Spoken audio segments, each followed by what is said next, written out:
रूस और यूक्रेन के जंग को आज 20 दिनों से ज़्यादा हो चुके हैं, फिर भी रूस को अभी तक यूक्रेन पर कोई बड़ी कामयाबी हाथ नहीं लगी है। जबकि रूस के पास ब्रह्मोस जैसी सुपरसोनिक खतरनाक क्रूज मिसाइल है, फिर भी रूस ब्रह्मोस मिसाइल का यूक्रेन हमले में इस्तेमाल नहीं कर रहा है। ये बात जानकर आपको हैरानी होगी कि आज तक ब्रह्मोस मिसाइल का इस्तेमाल करने से रूस बचता दिख रहा है।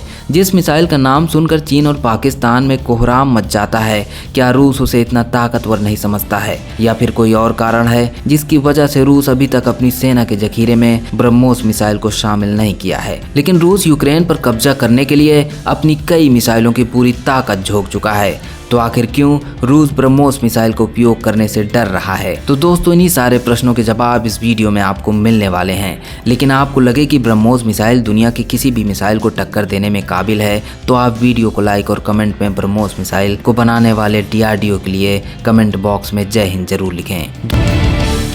दोस्तों, ब्रह्मोस मिसाइल का निर्माण भारत के DRDO और रूस के NPO ने मिलकर 2005 में किया था और तभी से भारतीय सेना इस मिसाइल का इस्तेमाल करती आई है। ब्रह्मोस मिसाइल के इंजन का निर्माण भारत के ऑर्डिनेंस फैक्ट्री ने किया है। अभी तक ब्रह्मोस मिसाइल के 4 वेरिएंट तैयार किए जा चुके हैं। इस मिसाइल को शिप, सबमरीन, फाइटर जेट और मोबाइल लॉन्चर से लॉन्च किया जा सकता है।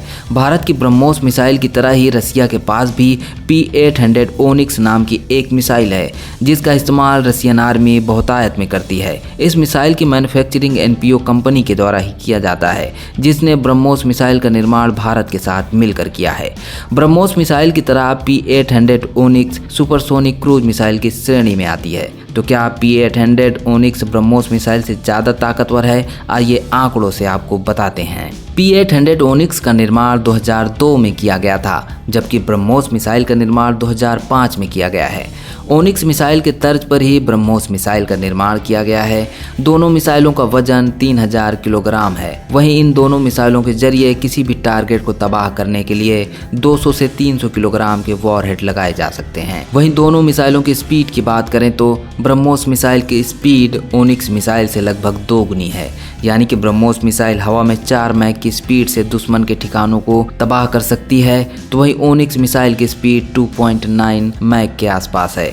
ब्रह्मोस और ओनिक्स मिसाइल की मारक क्षमता की बात करें तो ओनिक्स की मारक क्षमता 600 से 700 किलोमीटर के बीच है।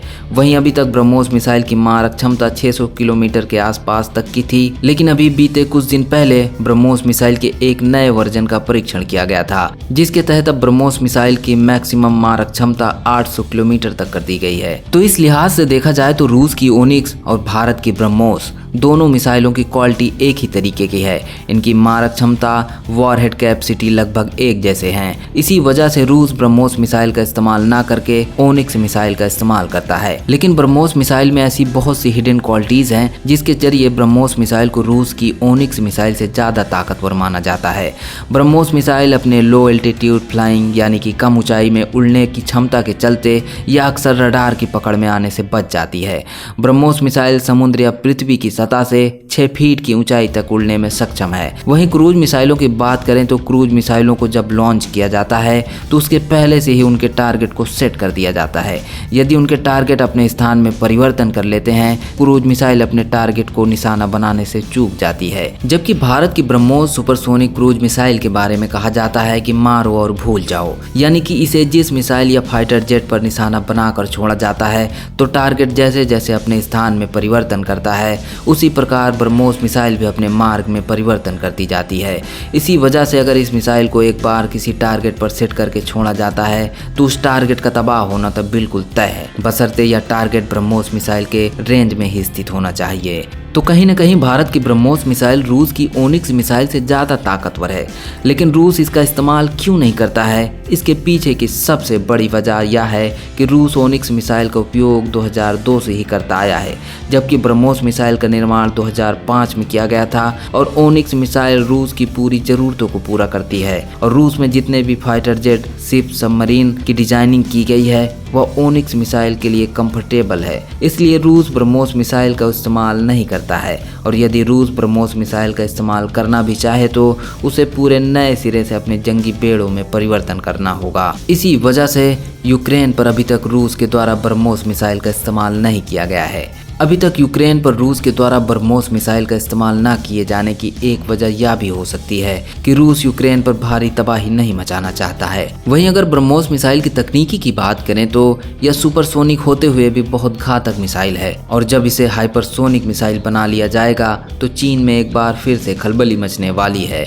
उधर जब दूसरी ओर दुनिया में हाइपरसोनिक मिसाइलों को हासिल करने की जद्दोजहद में कई देश लग चुके हैं, जिसमें रूस को शुरुआती सफलता भी मिल चुकी है और रूस पहला वो देश बन गया है जिसके जखीरे में हाइपरसोनिक मिसाइल मौजूद हो गई है। रूस ने जिस मिसाइल का परीक्षण किया है उसका नाम जिरकॉन मिसाइल है। इस मिसाइल की स्पीड 8 मैक से भी ज्यादा है जो 4 मिनट में 400 किलोमीटर दूरी तय कर सकती है। तो वहीं बात भारत की ब्रह्मास्त्र कहे जाने वाली ब्रह्मोस मिसाइल की करें तो इसको और भी घातक बनाने के लिए भारत के DRDO ने भी कवायद शुरू कर दिया है।